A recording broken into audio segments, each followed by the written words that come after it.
L'Algérie n'aura pas recours à des prêts du Fonds monétaire international. C'est ce qu'a affirmé le président algérien Abdelmadjid Tebboune ce vendredi 1er mai. Malgré la chute des cours du pétrole en raison de la crise sanitaire, la stabilité financière du pays se retrouve menacée. Pour autant, le chef de l'État refuse de faire appel à un endettement extérieur qui, selon lui, porte atteinte à la souveraineté nationale. Je préfère emprunter auprès des Algériens que d'aller vers le FMI ou d'autres banques étrangères.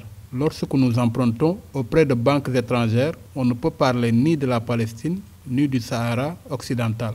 Dépendante de la rente pétrolière, l'Algérie pourrait ainsi entrer en récession d'ici l'année 2020 avec un taux de croissance estimé à moins 5,2% selon le FMI. Pour pallier cette chute vertigineuse, le chef de l'État algérien mise sur l'économie informelle, une économie qui selon lui rapporte entre 6 000 et 10 000 milliards de dinars. Il se refuse de recourir à l'endettement extérieur qui est une forme d'esclavage. Lorsque les pays s'endettent, ils se mettent la corde au cou, ils ne sont jamais libres d'affecter leurs ressources au développement de leurs pays respectifs. C'est le problème. Eu égard notamment au niveau élevé du PIB algérien, il est possible pour l'Algérie de recourir à l'emprunt intérieur pour financer des projets de diversification de l'économie algérienne. Le seigneuriage d'une part et l'endettement intérieur ou le recours à l'épargne intérieure d'autre part raffermit la souveraineté et l'indépendance du pays et assure effectivement l'intégration économique dans le sens voulu pour le développement d'un pays déjà émergent qu'est l'Algérie. Dans son discours, le président Abdelmadjid Tebboune a également annoncé avoir reçu des offres de prêt de la part des pays amis,